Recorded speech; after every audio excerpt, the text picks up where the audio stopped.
Welcome back, trainers. Let's get you prepped for the upcoming week in Pokemon Go, April 21st to 27th. All right, we got a lot to cover, but we're going to cover events, wild spawns, and new releases. Stick with me. This will take a little bit, but there's a lot of content going in this week, and I want you to be prepared for what's coming. So Monday, we'll be starting off the week carrying over Blacephalon and Stakataka in 5-star raids, and Mega Sceptile until 10 a.m. local time. After that, we're going to see Cresselia and Mega Mawile, which I believe this is the first time that Mega Mawile's had it's been back in the rotation since its raid day, so that's kind of a nice treat. Mega Mawile doesn't have much meta relevance, but it is worth going after for its niche candy bonus as a Mega since it has Fairy and Steel typing.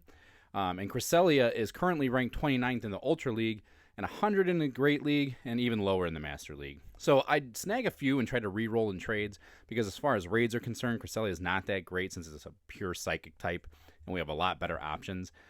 But it does have some relevance in PvP. So trade those, re-roll the IVs, try to get low attack, high defense, high stamina. Again, both of these can be shiny after caught from the raids. Also carrying over from the previous week will be the Pokemon Horizons event, which if you want more details on that, check out last week's video. But you have until Tuesday at 8 p.m. to try to catch your shiny costume Pokemon, that Cap Hat Pikachu and the Florigato with the hat as well.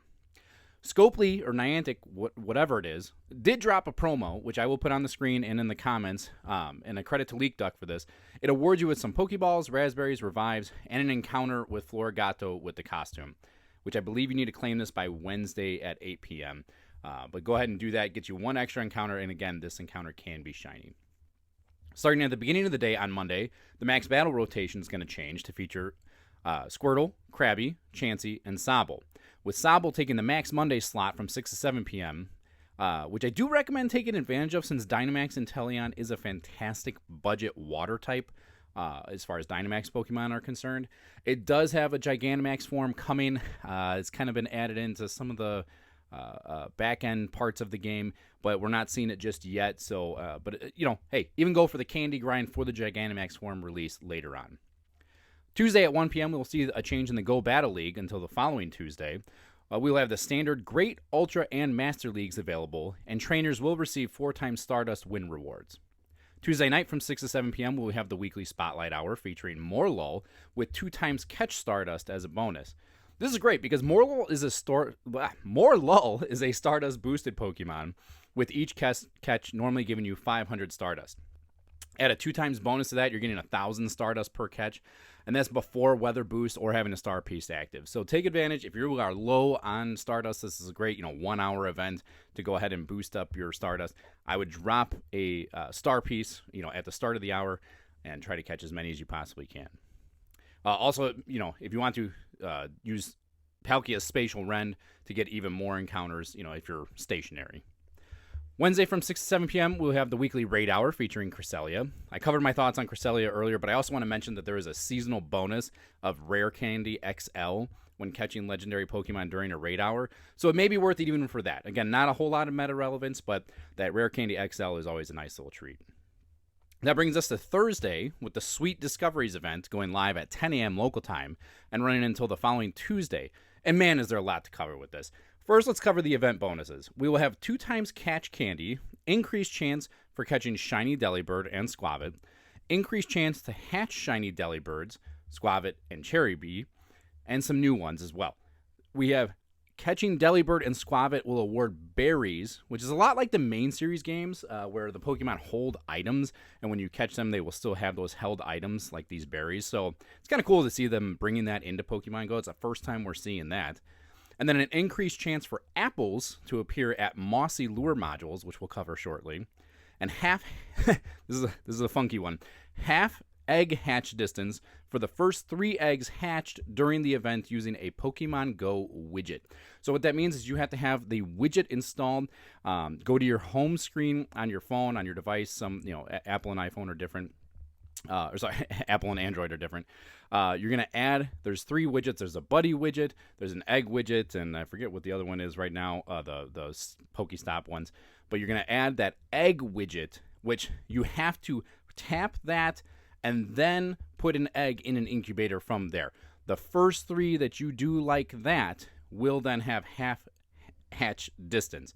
If you do it normally through the game, you're not going to see this bonus. So it's a weird one. They have had it before, but it's very rare. I think the last time we had it was the last New Year's Eve event.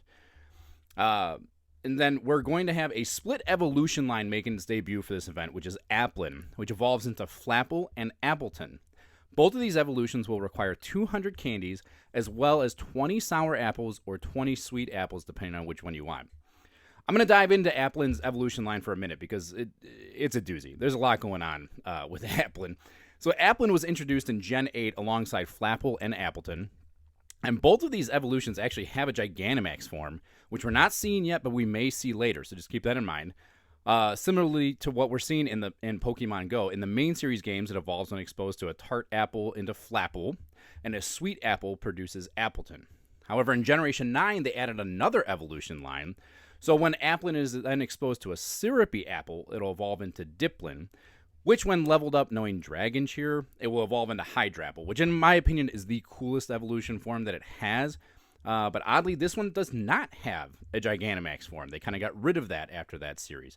So all of these evolutions feature the same type of grass and dragon. And we're not seeing the newest line just yet, but I am telling you this just to stress how much you may want to grind for candy on this one. His evolution cost is high, being 200 candies per evolution. And if you want to fill up the Pokédex, you're going to need all of those, right?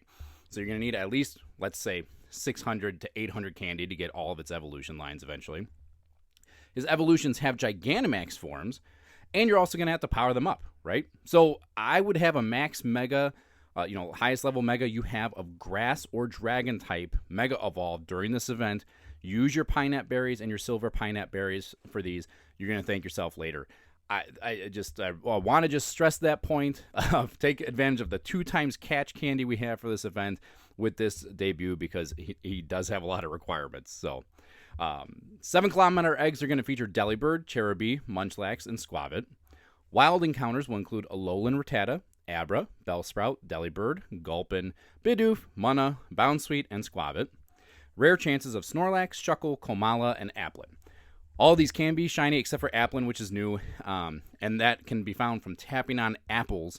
So it's basically like what the April Fool's Pokemon joke was, where we had Pokeballs in the wild, and you tapped on it, and it was either an Electrode, or Voltorb, or Pokeballs, whatever.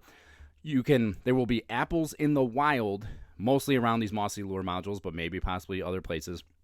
When you tap on those, it can either be a sweet apple, a tart apple, or it can be an Applin encounter. So these are probably going to be decently rare.